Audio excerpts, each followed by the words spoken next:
Halo guys, kembali lagi dengan Koko Review. Kali ini Koko Review mau meringkas dan menjelaskan tentang film The Exorcism of Emily Rose. Sekedar info aja, film ini merupakan film yang diangkat dari kisah nyata Anneliese Michel. So, langsung aja kita mulai. Tapi sebelumnya, jangan lupa like dan subscribe ya. Jika ada request, tinggalkan di kolom komentar. Film ini diawali dengan seorang pastor yang dituduh bersalah dan seorang pengacara yang akan bertugas membelanya di pengadilan. Pengacara Erin Berner didudukan di antara gereja dan negara ketika dia membela hidup pastor Richard Moore yang menjadi terdakwa. Erin harus menghadapi dua lawan sekaligus, berhadapan dengan jaksa penuntut dan juga berperan dengan setan yang pernah merasuki Emily. Sejak awal ia sadar bahwa pembelanya tak akan bagus. Erin mengambil kasus ini dengan sedikit keraguan, selain karena ingin mendapatkan posisi sebagai senior partner di firma hukumnya. Pastor Richard menyetujui pembelaan Erin dengan syarat asal ia boleh melengkapi dengan menceritakan kisah Emily sendiri. Padahal Pastor Richard dilarang memberi kesaksian oleh keuskupan dan lebih disarankan untuk mengakui kesalahannya. Karena dengan pengakuan itu, Erin mudah membela dan meringankan hukumannya. Namun Pastor Richard bersikukuh dan Erin pun menerimanya. Sidang pun berlangsung di mana kesaksian para dokter yang dihadirkan jaksa penuntut yang bernama Ethan Thomas. Ethan Thomas bersikukuh mengatakan Emily menderita epilepsi dan penyakit jiwa. Tetapi Erin keras kepala untuk membebaskan Pastor Richard. Adegan kemudian balik ke flashback menunjukkan bagaimana awal kejadian kerasukan. Seorang gadis sendirian di rumah dan di ruang tamunya jam 3 dini hari. Ia mencium bau terbakar, mendengar suara gaduh, dan melihat kotak pensilnya bergerak sendiri. Gadis itu lalu berbaring lagi dan menarik selimutnya. Tetapi sebuah kekuatan besar menekan seolah-olah ada yang menindihnya. Seperti halusinasi, ia menderita karena mendapatkan banyak penglihatan yang menakutkan.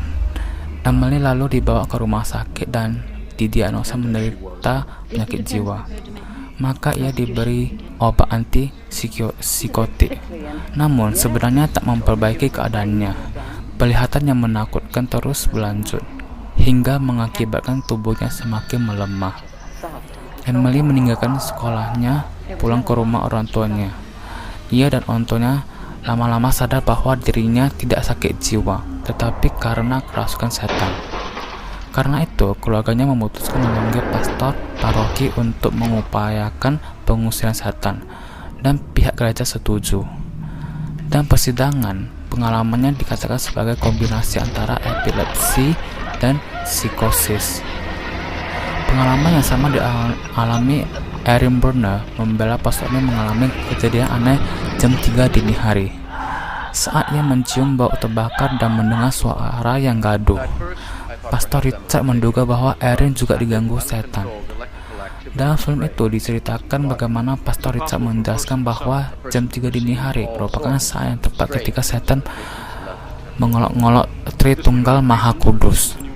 Saat itu juga merupakan pertentangan dari jam 3 siang, jam ketika Yesus Kristus wafat.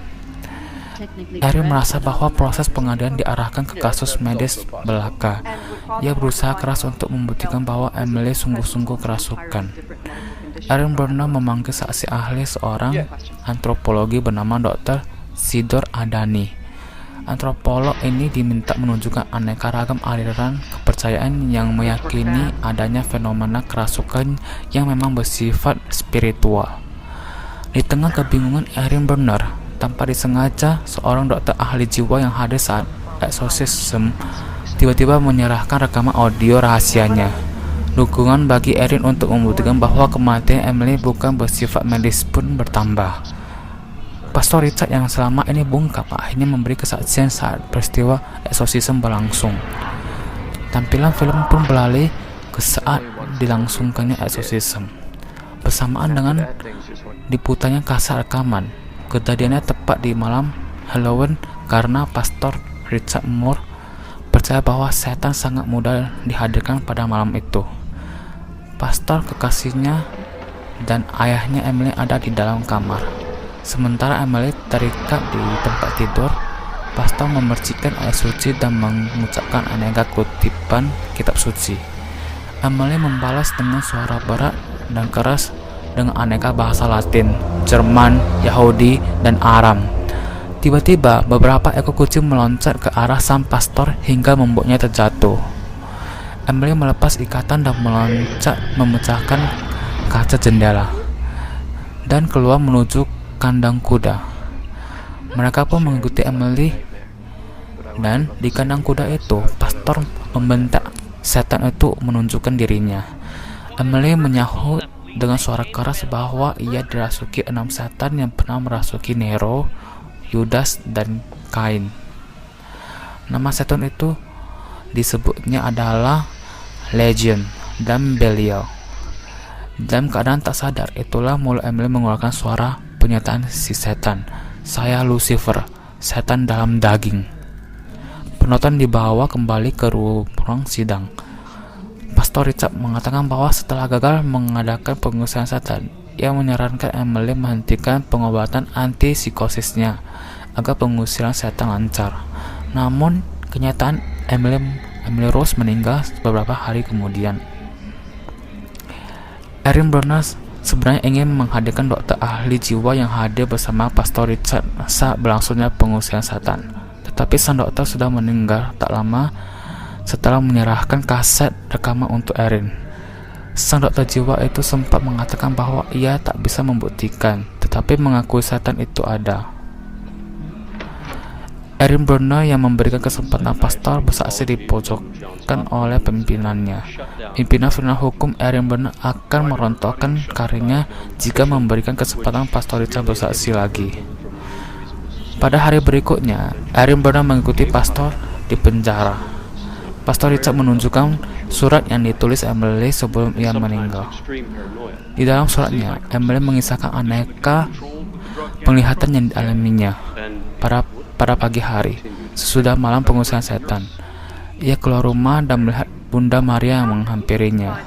Bunda Maria mengatakan, "Meskipun setan tak dapat keluar dari tubuhmu, kamu sebenarnya bisa memilih meninggalkan tubuhmu dan penderitaanmu akan berakhir. Tetapi, jika kamu membiarkan setan tetap ada dalam tubuhmu, akan menderita kerasukan sedemikian ini, maka sesungguhnya kamu memberikan bukti kepada banyak orang bahwa Tuhan dan setan benar-benar ada." Adegan berikutnya menampilkan jiwa Emily memilih menderita dengan kembali ke dalam tubuhnya. Ini menunjukkan bahwa Emily rela menderita untuk memberikan kesaksian kepada dunia bahwa Tuhan dan setan sungguh ada. Emily menuliskan akhir suratnya dengan kata-kata, "Orang berkata bahwa Tuhan tidak ada, tetapi bagaimana mungkin mereka mengatakan itu bila saya menunjukkan setan kepada banyak orang?"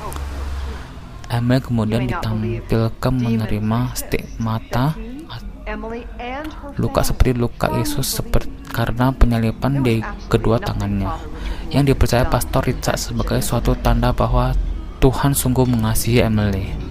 Namun, jaksa penuntut menolak putusan itu bukan stigma, melainkan karena Emily menyentuh kawat berduri dan mengelilingi rumahnya.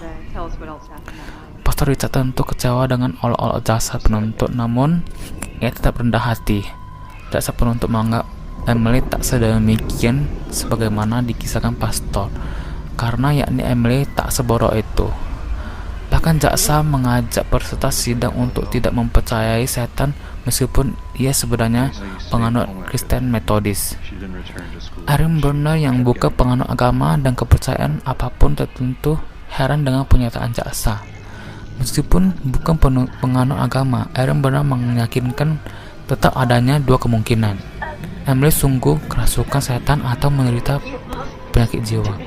Ucapan Erin ini seolah mengajak penonton untuk menilai sendiri apakah Emily kerasukan setan atau menderita penyakit jiwa. Pengadilan memutuskan vonis Pastor Richard Moss memang bersalah, tetapi ia tidak dipenjara. Ia dinyatakan bersalah ketika menyuruh Emily Rose menghentikan minum obat pemberian dokter. Padahal maksud Pastor Richard menghentikan meminum obat itu untuk memuluskan proses pengusiran setan. Pengusiran setan tidak akan berhasil jika obat penenang telah mempengaruhi otak dan menghalangi fungsi otak. Pendapat ini dikuatkan oleh pendapat Dr. Sidor Adani, ahli antropologi. Rupanya penjelasan itu tidak berarti bagi proses pengadilan, karena dokter jiwa lainnya bersikukuh mengatakan bahwa jika Emily meneruskan minum obat maka ia tidak akan meninggal. Padahal kenyataannya tidak demikian. Kondisi Emily tidak berubah sedemikian meminum obat dokter, karena memang ia berkemungkinan kerasukan setan dan tidak butuh pengobatan dokter ahli jiwa, melainkan pengusiran setan. Sayang sekali keberadaan setan dalam diri Emily dan upaya pengusiran setan oleh Pastor Richard seolah kalah bukti di pengadilan. Dengan vonis itu, Erin benar dinyatakan sukses membela Pastor Richard Moore, tetapi ia menolak promosi dirinya menjadi senior partner di firma hukumnya. Ia bersama Pastor Richard mengunjungi makam Emily, di mana makam Emily, Erin Burnett dan Pastor Richard Moore merefleksikan apa yang dialami dengan mengutip kalimat yang terukir di makam Emily dari kitab Filipi, "Kerjakanlah keselamatanmu dengan takut dan gentar." Film pun selesai. Nah, sekian ringkasannya ya. See you next video. Bye bye.